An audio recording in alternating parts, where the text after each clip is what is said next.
You are up first, Damian. Who you got?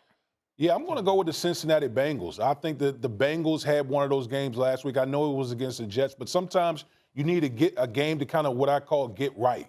Get right. The offense was clicking. Joe Burrow finally looked like the Joe Burrow that we've been accustomed to watching from last season. And I think the Cincinnati Bengals are going to carry it over into this game against the Miami Dolphins. Stephen A. I think the Miami Dolphins are on the roll. They've got some momentum, and I think that when you look at Cincinnati, I don't think they're the type of team that's going to disrupt that at this early stage. They don't seem to be themselves. A win over the Jets isn't overly impressive to me. We'll see what happens, but I'm going with Miami to win this game. I like it. I'm taking Cincinnati, and while I agree with Stephen A., I did not believe in Woody, in my opinion. I actually didn't think Cincinnati looked that great against the Jets. I think the thing for me that stands out the most is defensively, Miami is a pressure-based man coverage team. Cincinnati can vibe with that. Like, Cincinnati can make plays off of that. They've struggled this year when teams decide to play the Patrick Mahomes theory of too high defense and rush the passer and force you to play patient football and run it. Now, if Miami changes, then I feel better about their defense. While they're a good unit, a very good unit, I think it plays into Cincinnati's favor a little bit to make some plays on the outside. And they need this win. I'm going to take the Bengals to win tonight. All right. So we got 2 on the Bengals, 1 on the Fin. Stephen A., the lone man. Let me ask you this, Damian. Who would you rather have, Joe Burrow or Tua Tagovailoa? Joe Burrow. Okay. Joe Burrow, even with,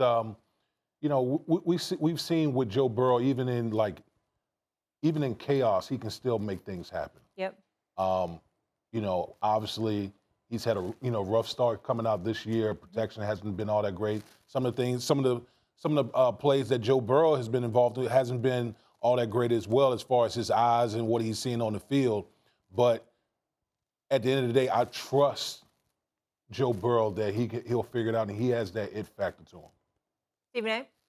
I'm of the mindset as well. I might think that Tua might have a slightly bigger game tonight or what have you, but, you talk about me having one quarterback or the other. I'm going to go with Burrow all day, every day over Tua. He's bigger, he's taller. Obviously, that he's proven himself. Tua still has a lot to prove.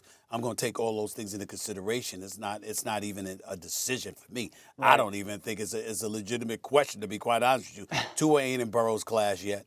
Not yet. You're right. You guys know how I feel on Joey B. You know what's going to be awesome tonight, though, to watch as well? Watching Jamar Chase and Xavier Howard. We're talking about the one of the best man-to-man cover corners in all of football versus obviously a superstar at the wide receiver. And I don't know if you guys have heard the trash talk between Tyreek Hill and Eli Apple.